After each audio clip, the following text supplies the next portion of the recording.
아멘.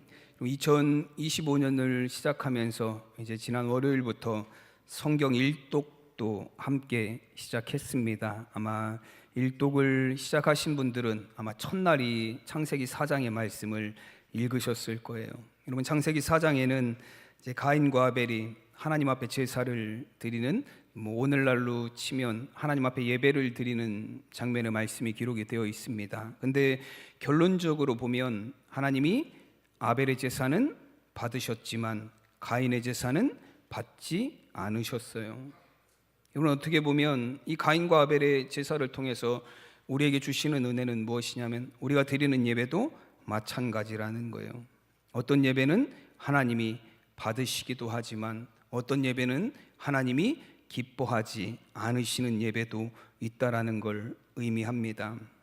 여러분, 구약 성경에는 여러 곳에서 하나님이 이스라엘 백성들이 드리는 제사에 대해서 받지 않으시겠다라고 말씀하시는 장면들이 나와요. 말라기 1장에 보면 이스라엘 백성들이 하나님 앞에 제물을 드렸어요. 근데 어떤 제물들을 하나님 앞에 갖고 왔냐면 눈먼 것, 병든 것, 저는 것, 그리고 심지어는 훔친 것 가지고 왔다라고 이야기하십니다. 그러면서 하나님이 뭐라고 말씀하시냐면 그러한 것들을 너희 총독에게 한번 가져다 주어 봐라. 그러면 너희 총독이 그걸 받겠느냐라고 말씀하셨어요. 그건 어떤 의미죠?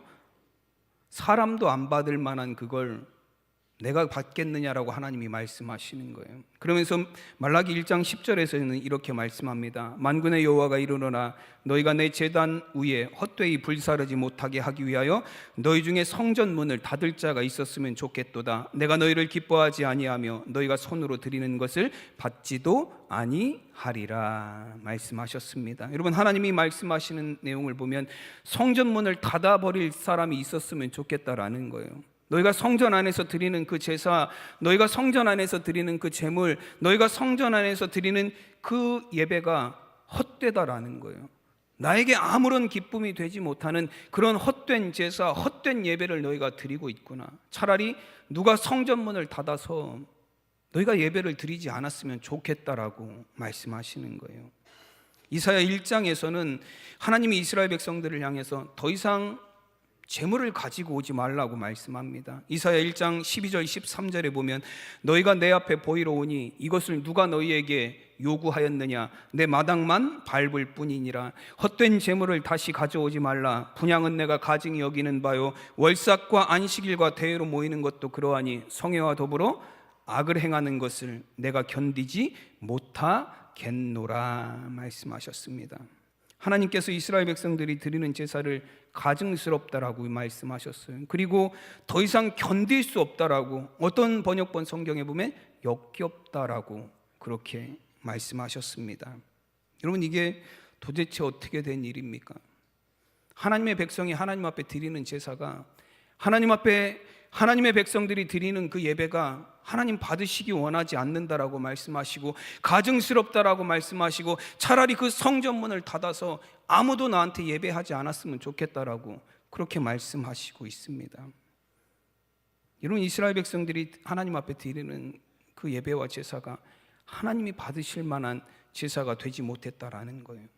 여러분, 우리가 드리는 예배는 어떠합니까? 여러분, 하나님이 기뻐 받으실 만한 그런 예배를 드릴 수 있는 우리 성도님들이 되시기를 간절히 축원합니다. 어떤 교회에서 예배 시간에 아이들이 심하게 뛰어놀았어요. 심하게 뛰어노니까 어른들이 이제 나중에 좀 혼내줘야겠다라는 생각으로 예배 시간에는 뭐 할 수 없으니까 예배 시간이 끝나고 아이들을, 그 떠든 아이들, 뒤에서 뛰놀던 아이들을 다 모았어요. 그 중에 한 어른이 아이를 향해서 이렇게 질문을 했습니다. 너희들 예배 시간에 그렇게 떠들면 어떻게 해? 응? 예배 시간에 왜 조용해야 되는지 몰라? 딱 물었어요. 그랬더니 그 아이가 뭐라고 얘기하냐면 어른들이 주무시니까 조용해야 돼요. 그래. 애들이 보기에 예배는 어떤 자리예요? 어른들이 와서 주무시는 자리예요. 여러분, 어떤 대답들이 나와야 된다라고 생각을 합니까? 정말로 하나님이 받으시는 그 예배, 우리가 거룩하게 구별하여 드려야 될 그 예배이기 때문에 우리가 하나님 앞에 마음과 정성을 다해서 드려야 합니다. 뭐 그런 대답이 나와야 될 텐데, 애들이 보기에 예배는 어른들이 와서 조는 자리예요. 그냥. 여러분, 하나님 보시기에 우리의 예배는 어떠하겠습니까? 아이들이 보기에만 그럴까요? 하나님 보시기에도 정말 우리가 우리의 마음과 정성을 다하여 하나님을 예배해야 될 자리가, 정말 우리가 몸만 와 있는 자리, 몸만 와 있고 정말로 아무것도 하나님 앞에 드리지 않는 그런 시간이 된다면, 여러분, 하나님이 과연 그 예배를 받으시겠느냐라는 거예요. 로마서 12장 1절에서는 이렇게 말씀합니다. 그러므로 형제들아, 내가 하나님의 모든 자비하심으로 너희를 권하노니 너희 몸을 하나님이 기뻐하시는 거룩한 산제물로 드리라. 이는 너희가 드릴 영적 예배니라 말씀합니다. 여러분, 로마서는 1장에서 16장까지 이루어져 있습니다. 그리고 1장에서 11장까지는 구원에 관한 말씀이 기록이 되어 있어요. 여러분, 모든 사람이 죄를 범하였음에 하나님의 영광에 이르지 못하였지만 예수 그리스도 하나님의 아들 독생자가 이 땅에 오셔서 우리의 모든 죄를 십자가에서 대속하심으로 말미암아 우리가 사함을 얻었고 구원받았다라는 거예요. 의로운 하나님의 자녀가 되었다라는 겁니다. 그리고 로마서 12장부터는 어떤 내용이 시작이 되냐면, 그러면 구원받은 하나님의 자녀들은 어떻게 살아야 되느냐라는, 구원받은 하나님의 자녀의 삶에 관한 말씀이 나오는 게 12장에서부터 쭉 나와요. 그리고 12장 1절 구원받은 성도의 삶 첫 번째는 뭐라고 이야기하냐면, 하나님이 받으시는 거룩한 산제물이 되어 영적 예배의 삶을 살아야 된다라는 거예요. 여러분, 이게 구원받은 성도들이 살아야 될 삶의 첫 번째입니다. 우리는 예배자로 살아가는 거예요. 하나님을 예배하는 예배자로서의 삶을 살아가는 것, 그것이 구원받은 하나님의 자녀들의 삶입니다. 여러분, 히브리서 11장은 믿음장이에요. 믿음은 바라는 것들의 실상이요 보이지 않는 것들의 증거라 말씀합니다. 그리고 믿음의 선조들에 관한 얘기가 쭉 기록되어 있어요. 그리고 믿음의 선조들 중에서 가장 처음 나오는 사람이 누군 줄 아세요? 누가 가장 처음으로 언급이 되죠? 아벨이에요. 네, 아벨. 오늘 하나님이 받으시는 제사를 드린 그 아벨이 가장 처음으로, 믿음으로 아벨은 하나님이 기뻐하시는 제사를 드렸다라고 말씀합니다. 여러분, 뭐 어떤 분들이 보기엔 그냥 연대순 아니냐? 네, 맞아요. 네, 연대순일 수도 있습니다. 그러나 여러분, 여기엔 분명히 중요한 의미가 있어요. 믿음의 삶을 살아간다라는 것, 여러분, 그 중에 첫째는 무엇이냐면 우리의 삶에 하나님을 향한 예배가 바로 선다라는 걸 의미합니다. 그것이 믿음의 삶의 시작이에요. 여러분, 저는 우리 사랑하는 성도님들의 삶이 정말로 예배자로서 바른 예배로 하나님 앞에 영광을 올려드리는 귀한 구원받은 성도의 삶을 살아간 우리 성도님들이 되시길 간절히 축원합니다. 여러분, 우리의 삶의 첫째는 예배가 되어야 돼요. 그것이 예배자의 삶이고 구원받은 하나님의 자녀의 삶의 시작입니다. 그래서 로마서 12장 1절에서 영적 예배라는 의미는 어떤 의미를 갖고 있냐면, 여러분, 어떤 예배가 영적 예배고 어떤 예배가 육적 예배인가요? 어떤 예배가 영적 예배고 어떤 예배가 육적 예배예요? 몸만 와 있는 게 육적인 예배죠. 그리고 몸과 마음이 다 드려지는 게 영적인 예배예요. 그리고 이 영적이다라는 표현은 정확하게는 어떤 의미를 갖고 있냐면 합당하다, 받을만 하다라는 의미를 갖고 있어요.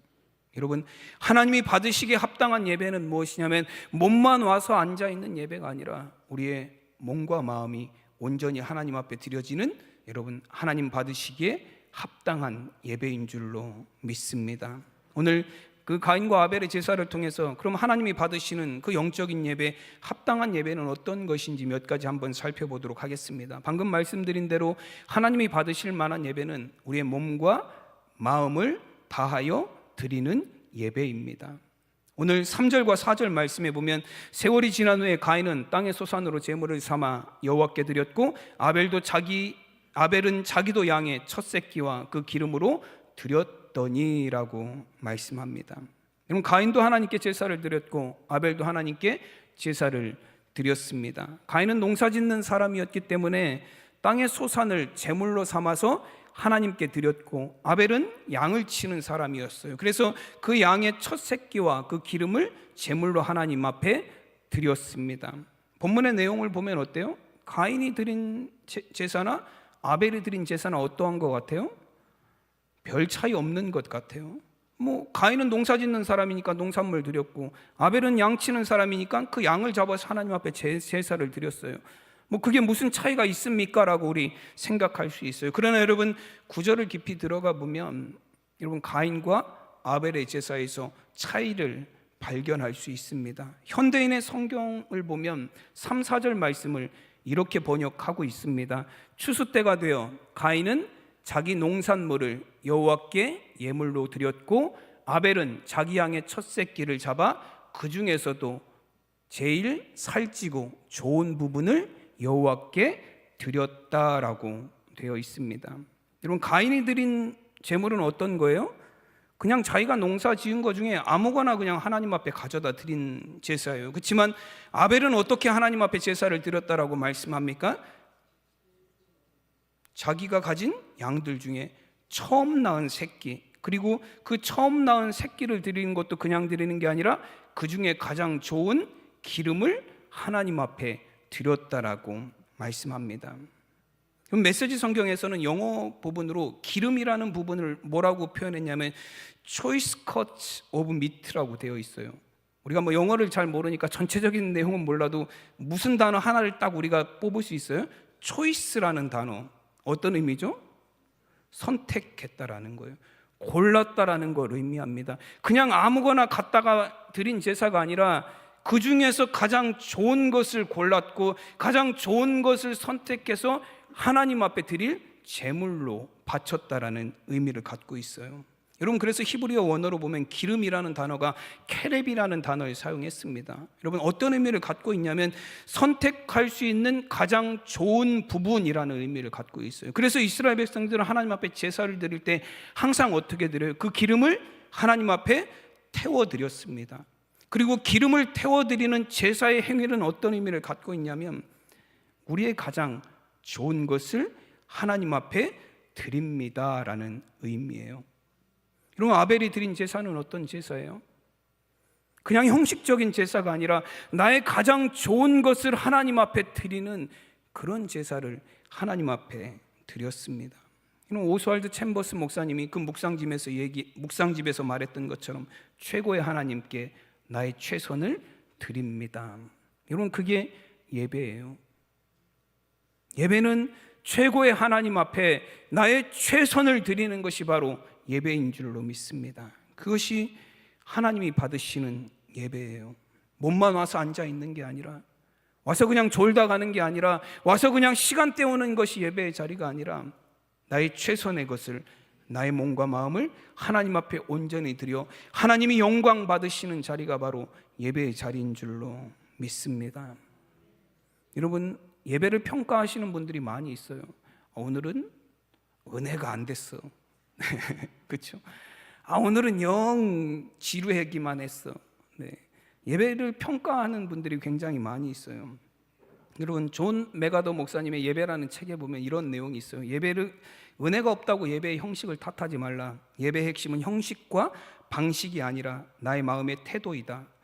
주님을 기대하는 마음의 태도만 있으면 어느 예배를 통해서건 주님을 만날 수 있다라고 말했습니다. 그리고 나서 또 어떤 얘기도 하냐면 예배의 기초, 닫힌 문을 열고 예배 드릴 수 있게 해주는 열쇠에 합당하지 못한 예배자를 하나님이 받으실 만한 예배자로 변화시키는 것이 바로 구원이다. 당신이 구원받았는데 합당한 예배를 드리고 있지 않다면 당신이 구원받은 목적을 부인하고 있는 것이다. 어떤 의미예요? 하나님은 우리를 구원하셨습니다. 예배자로 세우시기 위해서 구원하셨다라는 거예요. 우리가 하나님 받으시기에 합당한 예배를 드리고 있지 못하다면 우리는 하나님의 구원을 부인하며 살아가고 있다라는 것, 여러분, 그런 말씀이에요. 여러분, 정말 우리를 구원하신 하나님 앞에 온전한 예배를 통하여 온전한 영광을 올려드리며 살아가는, 여러분, 참된 예배자의 삶, 참된 성도의 삶을 살아가는 우리 성도님들이 되시기를 간절히 축원합니다. 여러분, 예배당하고 극장의 차이가 뭔지 아세요? 예배당과 극장의 차이가 뭔가요? 극장은 어두워요? 네. 뭐 그런 것도 있지만, 많은 차이가 있지만 그 중에 가장 큰 차이가 뭐냐면, 극장은 무대가 낮은 곳에 있어요. 관객들이 어디에 있죠? 관객들이 높은 자리에 있어요. 근데 예배당은 어때요? 성도님들이 낮은 자리에 있어요. 제가 높은 자리에 있다는 게 아니에요. 우리가 예배하는 예배의 대상인 하나님을 예배하는 강단이 높은 자리에 있습니다. 그럼 그것은 뭘 의미해요? 극장에 가서는 구경하는 거예요.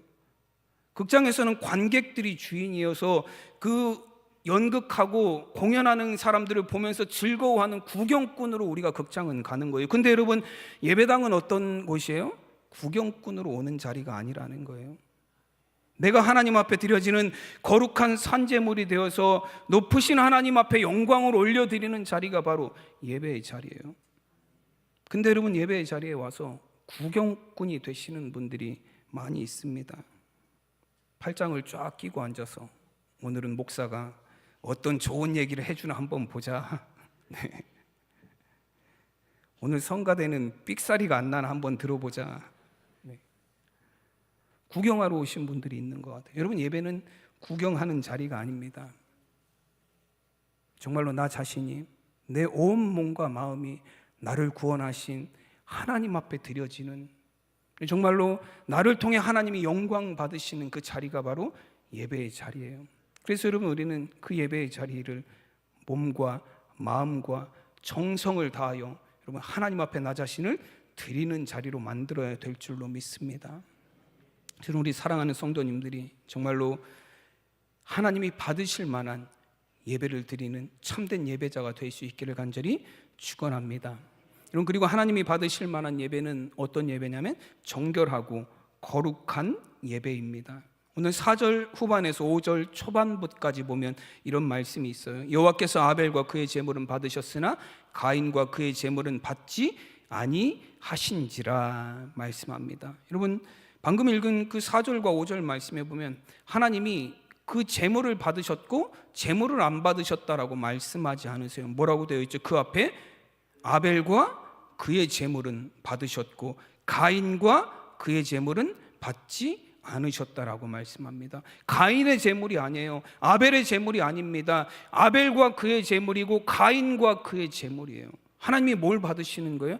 제물만 받으시는 게 아니라 그 드리는 사람의 몸과 마음과 정성을 다 받으신다라는 거예요. 여러분, 즉 예배는 하나님 앞에 나와서 드리는 그 한 시간만이 아니라는 겁니다. 우리의 삶을 거룩하게 구별함으로 말미암아 우리의 삶이 예배가 되는 그런 예배자의 삶을 살아가는 것, 그것이 참된 예배다라고 말씀하시는 거예요.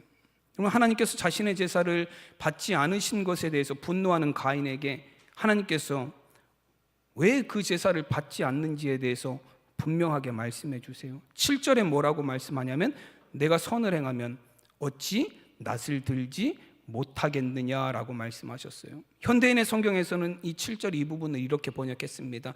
내가 옳은 일을 했다면 내가 왜 내 예물을 받지 않았겠느냐라고 말씀하셨어요.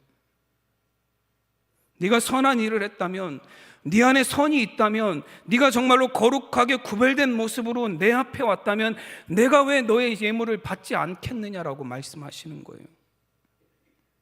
네 속에 분노가 가득하고 네 속에 죄가 가득하고 네 안에 악한 것들이 가득하니 내가 어찌 너를 받을 수 있겠느냐라고 하나님 말씀하시는 거예요.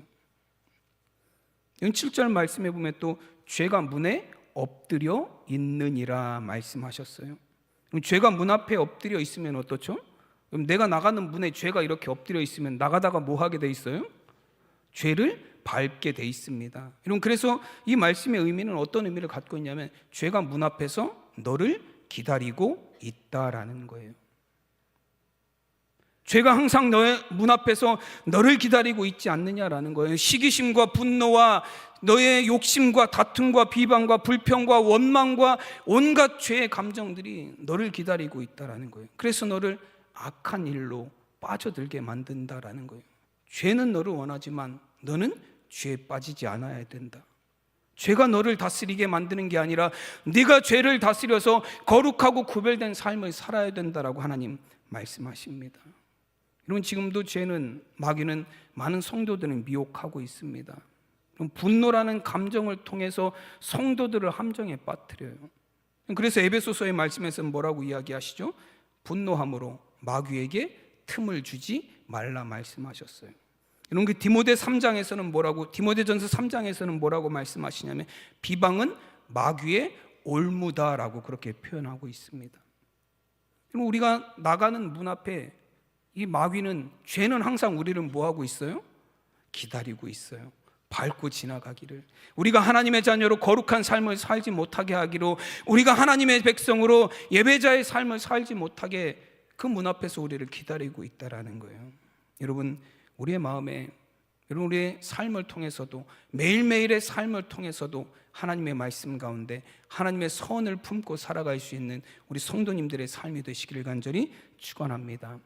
예배의 자리에 나와서만 거룩해지는 삶이 아니라 여러분, 매일매일의 삶이 하나님과 동행하며 거룩함을 이루는 삶을 살 때, 그때야 비로소 우리가 온전한 예배자의 삶을 살아가는 거예요.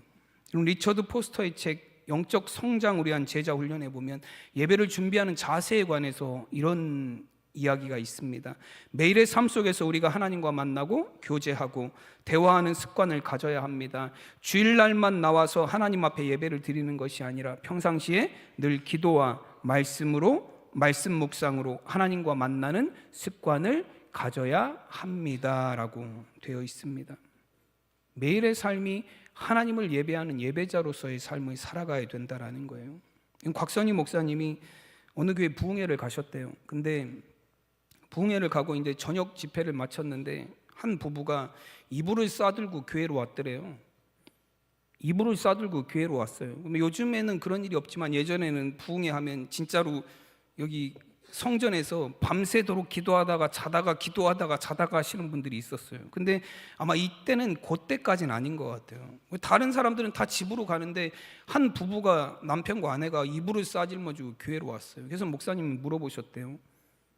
왜 집에 안 가고 이불을 싸질머지고 교회로 왔냐고 그랬더니 그 아내분이 이렇게 얘기하더래요. 우리 남편은요, 교회에서는 천사인데 집에 가면 확 달라져요. 교회에서는 천사인데 집에만 가면 사람이 바뀌어요.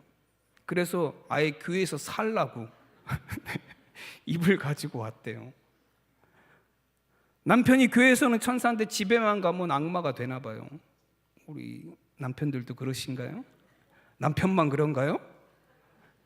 아내도 그렇죠? 권사님 고개를 끄덕하시면 안 되는데. 네. 남편만 그런 게 아니라 아내들도 그래요. 교회에서는 천사 같은데 집에 가면 그렇지 않다는 거예요.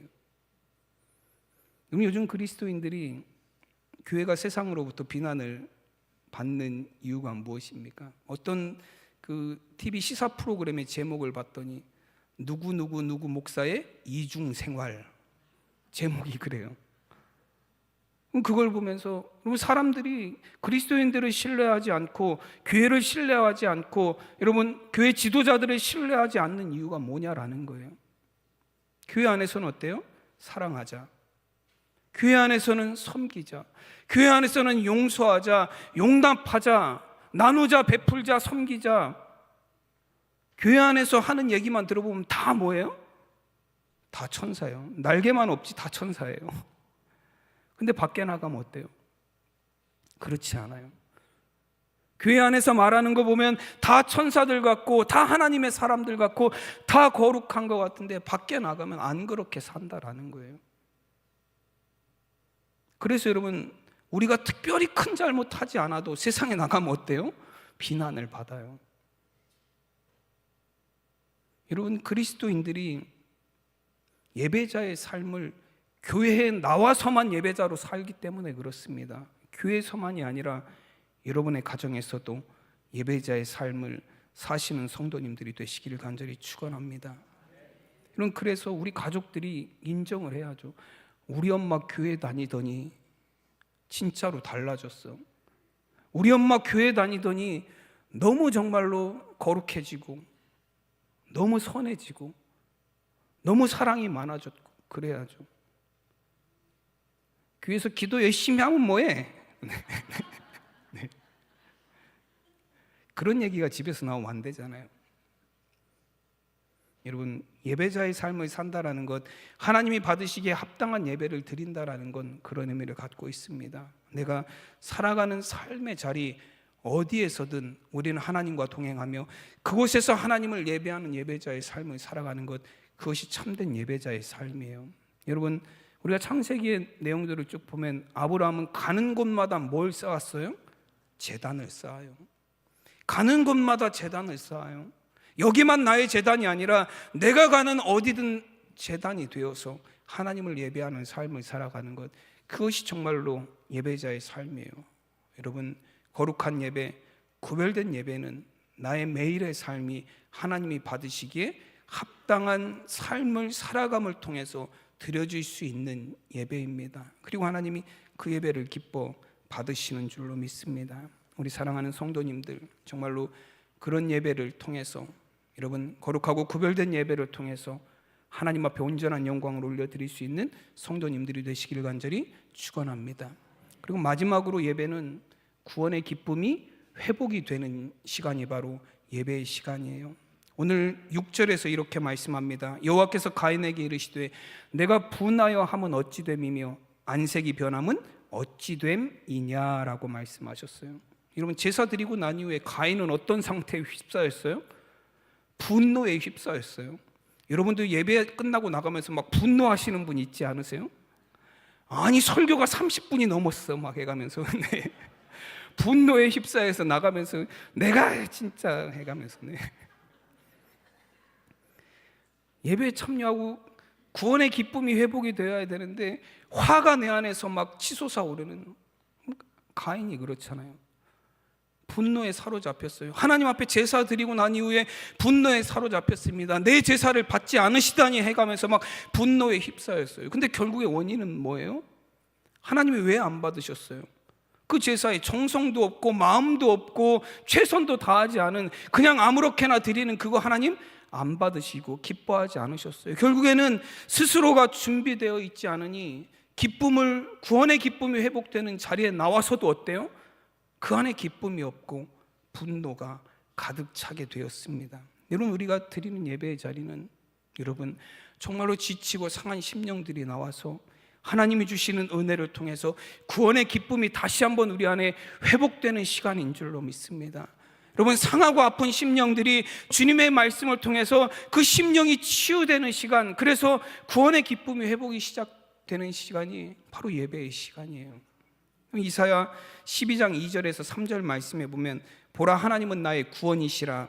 내가 신뢰하고 두려움이 없으리니 주 여호와는 나의 힘이시며 나의 노래이시며 나의 구원이심이라. 그러므로 너희가 기쁨으로 구원의 우물들에서 물을 기르리로다 말씀합니다. 여러분, 지금 이 자리는 어떤 자리예요? 구원의 우물이 있는 자리예요. 하나님께서 우리에게 정말로 지치고 상한 영혼들에게 예비하여 주시는 구원의 우물이 있는 시간이에요. 그 우물에서 풍성한 생수를 우리에게 공급해 주셔서 우리가 생기를 얻고 힘을 얻고 기쁨이 회복이 되는 자리가 바로 예배의 자리입니다. 여러분, 세상 바라보면 얼마나 답답합니까? 답답하시죠? 세상 바라보면 얼마나 답답해요. 불안해요. 이게 이 나라가 어떻게 될 건지 불안하고 정말로 시끄러운 이 세상을 살아가고 있습니다. 여러분, 그런 답답하고 허무한 심령들이 주님 앞에 나와서 세상 바라보며 답답한 우리의 마음이 주님을 바라볼 때, 여러분, 주님을 예배하는 삶을 살 때 우리 안에 다시 한번 그 구원의 기쁨이 회복되는 자리가, 그리고 그 기쁨으로 다시 한 주간 살아갈 힘을 얻는 자리가 바로 예배의 자리예요. 여러분, 정말 이 예배의 자리가 사모함으로 기다려지는 자리가 되시기를 간절히 축원합니다. 여러분, 험한 세상에서 정말로 주님 앞에 나갈 기쁨이 회복이 되는 자리가 되시기를 간절히 축원합니다. 여러분, 생텍쥐베리의 어린 왕자에 보면 이런 구절이 있잖아요. 내가 오후 4시에 온다면 나는 3시부터 행복할 거야. 여러분, 예배의 자리에 오늘 11시에 오시기 위해서 10시부터 행복하셨나요? 아니요 소리가 어디서 나는데요? 네. 어제 새벽부터 행복하셨나요? 네. 정말 우리가 드리는 예배의 자리가 나의 몸과 마음과 정성을 다하여 하나님 앞에 영광을 올려드리고 또 그 하나님으로 말미암아 우리 안에 구원의 기쁨이 회복이 되는 그런 시간이 될 수 있기를 간절히 축원합니다. 기도하겠습니다. 하나님의 은혜와 사랑을 감사드립니다. 하나님, 정말 우리가 아벨이 드린 제사처럼 하나님이 받으시기에 합당한 예배를 드리는 삶이 되기를 원합니다. 몸과 마음과 정성과 힘을 다하여 하나님을 예배하는 삶이 되게 하여 주시옵소서. 나의 매일의 삶이 하나님과 동행하며 거룩한 삶을 통하여, 구별된 삶을 통하여 하나님 앞에 영광을 올려드리는 예배의 삶이 되게 하여 주시옵소서. 정말로 예배를 통하여 주님이 주시는 구원의 기쁨이 회복이 될 수 있는 은혜의 자리가 되게 하여 주시옵소서. 감사하며 우리 주 예수 그리스도의 이름으로 기도드리옵나이다. 아멘.